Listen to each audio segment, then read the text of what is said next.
Hi friends, welcome to Annam's Recipes. பாட்டில் வந்து ஊறுகாய் நல்லா ஆறின பிறகு தான் மூடணும். இல்லாட்டா அப்புறம் வேர்வை வந்துடும். அது ஊறுகாயில் விழுந்தால் ஊறுகாய் கெட்டு போயிடும். நல்லா தொட்டு பார்த்து நல்லா ஆறிடுச்சு ரூம் டெம்பரேச்சர் வந்த பிறகு தான் பாட்டில் மூடணும். இந்த மாதிரி சின்ன சின்ன டிப்ஸ் எல்லாம் ஃபாலோ பண்ணி ஊறுகாய் போட்டோம்னா ஊறுகாய் வந்து எல்லாருக்குமே கெடாமல் நல்லாயிருக்கும். இன்னைக்கு நார்த்தங்காயை வச்சு இன்ஸ்டண்ட்டாக நார்த்தங்காய் ஊறுகாய் எப்படி செய்யலான்னு பார்ப்போம். எங்கள் ப்ராடக்ட்ஸ் எல்லாம் யூடியூப்பில் கமெண்ட்ஸ்க்கு கீழே வந்துட்டுருக்கு. அதில் போய் கிளிக் பண்ணிங்கன்னா அதோட ரேட்டு டீட்டெயில்ஸ் எல்லாமே இருக்கும். அதை கிளிக் பண்ணி நீங்கள் வேணுங்கிற பொருளை ஆர்டர் பண்ணி வாங்கிக்கலாம். இந்த நார்த்தங்காய் ஊறுகாய்க்கு நான் வந்து 3 நார்த்தங்காய் எடுத்திருக்கேன். நான் சொன்னேன் இல்லையா, மழைம்போது கொண்டு வந்தேன், அது கரண்ட் இல்லாதனால வெளியிலே வச்சு பழுத்துருச்சு. இப்போ வந்து இந்த 3 நார்த்தங்காய் வச்சு போட போகிறேன். நான் ஏற்கனவே ஒரு நார்த்தங்காய் ஊறுகாய் போட்டிருக்கேன். எல்லாரும் போட்டு பார்த்துட்டு ரொம்ப சூப்பராக இருக்குது, நல்லா இருக்குது அப்படின்னு சொல்லியிருந்தீங்க. அது கொஞ்சம் நறுக்கி ஊற வச்சு போடணும். இது வந்து அன்றைக்கே உடனே போட்டு நல்லா சாப்பிட்ற மாதிரி இந்த ஊறுகாய். இது கொஞ்சம் வேறு மெத்தடு. இதுக்கு வந்து நான் இந்த 3 நார்த்தங்காயில் தான் போட போகிறேன். நான் பழத்தில் எல்லாம் என்ன பண்ணலாம் அப்படிங்கிறதெல்லாம் உங்களுக்கு யாருக்கும் தெரிஞ்சிருந்தா சொல்லுங்கள் கமெண்ட்டில். நார்த்தம்பழம் ஃப்ரிட்ஜ்லேயும் இன்னும் நிறையா இருக்குது. அதில் என்ன பண்ணுறதுன்னு எனக்கு தெரியல. அதனால் யாருக்கும் தெரிஞ்சால் கமெண்ட்டில் சொல்லுங்கள். இந்த நார்த்தங்காய் 3 இது தான் நான் போட போகிறேன். அது 3ஐயும் இந்த தண்ணிக்குள்ளே போட்டுடலாம்.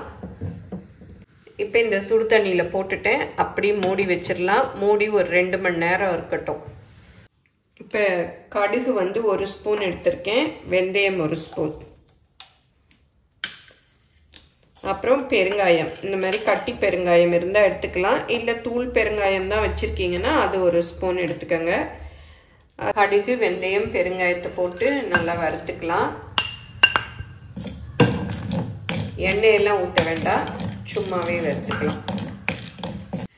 ரொம்ப வெந்தயத்தை வறுத்துறாதீங்க, அப்புறம் வந்து கசந்துரும் வெந்தயம். அப்புறம் ஊறுகாயும் டேஸ்ட் இருக்காது.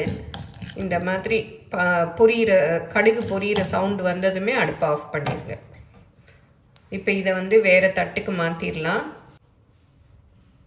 இதை இந்த மிக்சி ஜாரில் போட்டு அரைச்சிக்கலாம். இந்த நார்த்தங்காய் சுடு தண்ணியில் போட்டோம் இல்லையா, இது அடுப்பில் வச்சு வேகெல்லாம் வைக்கக்கூடாது. சும்மா போட்டதும் எடுத்து கீழே வச்சிடணும். பாருங்கள், கொஞ்சம் கலர் சேஞ்ச் ஆகிருக்கு. கடுகு தாளிக்கிறச்ச நம்ம வந்து போடணும். அது ஒரு 1/2 டீஸ்பூன். அப்புறம் மஞ்சப்பொடி, அப்புறம் மிளகாப்பொடி, தனி மிளகாப்பொடி. 3 நார்த்தங்காய் போட்டிருக்கேன், அதனால ஒரு 3 ஸ்பூன் கிட்ட போட்டிருக்கேன். இந்த ஸ்பூனில் 3 ஸ்பூன். அப்புறம் வந்து நாட்டு சக்கரை, கொஞ்சம் துவர்ப்பாக இருக்கும் நார்த்தங்காய் ஊறுகாய், அதனால கடைசியில் கொஞ்சம் வந்து இந்த ஸ்பூனில் 1 ஸ்பூன் நாட்டு சக்கரை. அப்புறம் தேவையான உப்பு.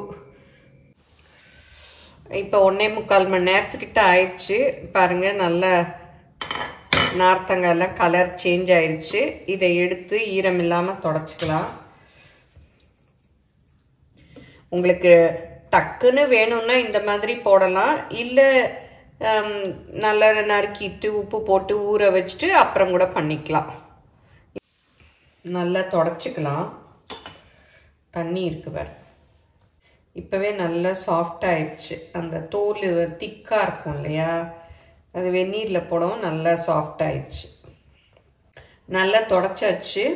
இதை வந்து கட் பண்ணிக்கலாம். இந்த மாதிரி பிளேட் வச்சுக்கோங்க, அப்போ தான் இந்த ஜூஸ் எல்லாம் அதுலேயே இருக்கும். இதெல்லாம் அப்படியே எடுத்து வச்சிடலாம். ஏன்னா ஊறுகாயோடு சேர்ந்து வதக்கினோன்னா ரொம்ப கசப்பாக இருக்கும். இந்த செராமிக் கத்தி வந்து நார்த்தங்காயை நல்லா நறுக்கும். ஃபஸ்ட்டு நான் மறந்துட்டேன்.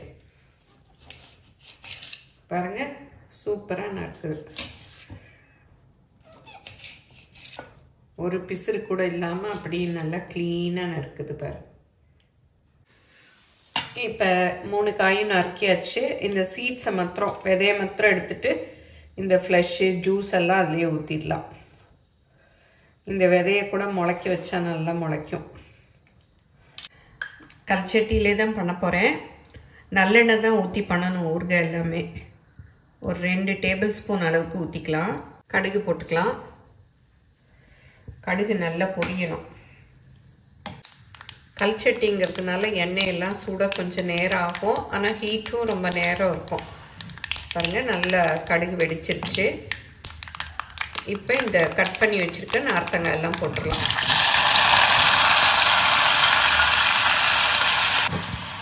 நல்லா ஒரு 10 நிமிஷம் வேகட்டும். அப்போ தான் நல்ல நார்த்தங்காய் வேகும். எண்ணெய் பத்தலைன்னா கொஞ்சம் கூட ஊற்றிக்கலாம். ஊறுகாய்க்கு எல்லாமே எண்ணெய் நிறையா இருந்தால் தான் கெடாமல் இருக்கும். 5 நிமிஷம் வதங்கிருச்சு. மிளகாப்பொடி, உப்பு, மஞ்சப்பொடி போட்டு நல்லா மிக்ஸ் பண்ணி விட்டுலாம். மூடி வேக விட்டுலாம். ஒரு 10 நிமிஷம் ஆச்சு. திறந்து பார்க்கலாம். பாருங்கள் நல்லா எண்ணெய் எல்லாம் வந்து ஓரத்தில் வருது. எண்ணெய் பத்தலைன்னா கொஞ்சம் ஊற்றிக்கலாம். நான் நடுவில் வந்து 1 டேபிள் ஸ்பூன் அளவு ஊற்றினேன். ஏன்னா இது மண் சட்டிங்கிறதுனால எண்ணெய் கொஞ்சம் உறிஞ்சிற மாதிரி தெரிஞ்சுது. வெந்தயம், கடுகு வறுத்து அரைச்சிருக்கோம் இல்லையா, பெருங்காயம், அந்த பொடியும் போட்டுக்கலாம். ஒரு 1.5 ஸ்பூன் அளவு போட்டுக்கிறேன். ஏன்னா ரொம்ப போட்டுட்டா அப்புறம் வெந்தயம் கசக்கும். கொஞ்சம் வெல்லம் போட்டுக்கலாம். நாட்டு சக்கரை, வெல்லம் எது வேணாலும் போட்டுக்கலாம். கொஞ்சம் அந்த வெல்லம் எல்லாம் கரையட்டும். இப்போ கொஞ்சமாக எண்ணெய் ஊற்றிக்கலாம். இப்போ உப்பு காரம்லாம் செக் பண்ணிக்கோங்க. பத்தலைன்னா போட்டுக்கலாம். ஏன்னா ஒவ்வொரு நார்த்தங்காய் புளிப்பை பார்த்து ஒவ்வொன்று ரொம்ப புளிக்கும், ஒன்று புளிக்காது. அதை பார்த்து நீங்கள் மிளகாப்பொடி சேர்த்துக்கோங்க. கொஞ்சமாக பெருங்காயப்பொடி போட்டுக்கலாம். நல்லா வாசமாக இருக்கும். போதும், அடுப்பு கூட ஆஃப் பண்ணிடலாம். ஏன்னா இது கல் சட்டி தான், சூடு ரொம்ப நேரம் இருக்கும். இப்போ பாருங்கள் அப்படியே எண்ணெய் மிதக்குது. நான் டோட்டலாக வந்து 4 டேபிள் ஸ்பூன் எண்ணெய் ஊற்றினேன். பாருங்கள் நல்லா அப்படியே ஜூஸியாக இருக்குது. நீங்கள் வந்து எவர் சில்வர் வானதி இருக்கு இல்லையா, கடாய், அதில் கூட பண்ணிக்கலாம். அப்போ வந்து எண்ணெய் கொஞ்சமாக ஊற்றினா போதும். இது மண் சட்டிங்கிறதுனால கொஞ்சம் எண்ணெய் அதுவே உறிஞ்சிக்கிட்ட மாதிரி இருக்குது. ஊறுகாய்க்கெல்லாம் ஊறுகாய் போடுறதுக்கு முன்னாடியே இந்த மாதிரி கண்ணாடி பாட்டில்லாம் க்ளீனாக கழுவி வெயிலில் காய வச்சு வச்சுக்கோங்க. வெயில் இல்லைன்னா நல்லா ஒரு துணியில் தொடச்சிட்டு ஈரம் இல்லாமல் அப்படியே வச்சிட்டிங்கன்னா நல்லா காஞ்சிரும். ஏன்னா ஈரம் இருந்தால் வந்து கெட்டு போயிடும். அப்புறம் எப்பவும் யூஸ் பண்ணுறச்ச ஈரமில்லாத ஸ்பூன் வச்சுக்கோங்க. இல்லாட்டி அப்படியே ஒரு கிண்ணத்தில் கொஞ்சம் எடுத்து வச்சுக்கிட்டிங்கன்னா கொஞ்சம் கொஞ்சமாக எடுத்துக்கலாம். பாருங்கள் 3 நார்த்தங்காய் போட்டேன். இந்த பாட்டிலுக்கு 1 பாட்டில் வந்திருக்கு. நீங்களும் சுவையாக சமைக்கணுமா, எங்கள் மசாலா பொடிகளை யூஸ் பண்ணி பாருங்கள். அதெல்லாம் வாங்கணுன்னா ஸ்க்ரீனில் வர்ற வெப்சைட்டுக்கும் வாட்ஸ்அப் நம்பருக்கும் போய் ஆர்டர் பண்ணிங்கன்னா நீங்கள் வேணுங்கிறத வாங்கிக்கலாம். எண்ணெய் வந்து நிறையா இருந்தால் தான் ஊறுகாயெல்லாம் கெட்டு போகாமல் இருக்கும். பாருங்கள், ஃபஸ்ட்டு எண்ணெய் இல்லாத மாதிரி இருந்தது. இப்போ அப்படியே அந்த ஓரம்லாம் எண்ணெய் வந்துடுது. இந்த மாதிரி இருந்தால் ஊறுகாய் வந்து கொஞ்சம் நாளைக்கு கெடாமல் நல்லாயிருக்கும். பாருங்கள், இதான் வந்து ப்ரிசர்வேட்டிவ் மாதிரி இந்த ஊறுகாய்க்கு. இதை வந்து சாம்பார் சாதம், ரசம் சாதம், தயிர் சாதம் எதுக்கு வேணால் தொட்டு சாப்பிட்லாம். அவ்வளோ நல்லது, நல்லா இருக்கும். டேஸ்ட்டும் நல்லாயிருக்கும், உடம்புக்கும் நல்லது. ஏன்னா பித்தத்துக்கெல்லாம் ரொம்ப நல்லதுன்னு சொல்லுவாங்க. உப்பு நார்த்தங்காய் அதெல்லாம் கூட. இது காரம் போட்டு இருக்கிறதுனால அதனால தான் நான் இன்றைக்கி வந்து 3 நார்த்தங்காய் மாத்திரம்தான் போட்டேன். இது வந்து சீக்கிரமே காலி ஆகிடும். நீங்கள் வந்து உப்பு நார்த்தங்காய் போட்டு வச்சுக்கிட்டிங்கன்னா வேணுங்கிறச்ச இந்த மாதிரி மிளகாப்பொடி இதெல்லாம் போட்டு தாளிச்சிக்கலாம். இது வந்து சூப்பராக இருக்கும். எல்லோரும் செஞ்சு பாருங்கள். எப்படி வந்ததுன்னு உங்கள் கமெண்ட்ஸை சொல்லுங்கள். பிடிச்சிருந்தா லைக் பண்ணுங்கள். எங்கள் சேனலை மறக்காமல் சப்ஸ்கிரைப் பண்ணுங்கள். உங்கள் ஃப்ரெண்ட்ஸுக்கும் ஷேர் பண்ணுங்கள். ஃபேஸ்புக், இன்ஸ்டாகிராமில் அன்னம்ஸ் ரெசிபீஸை ஃபாலோ பண்ணுங்கள். தேங்க்யூ.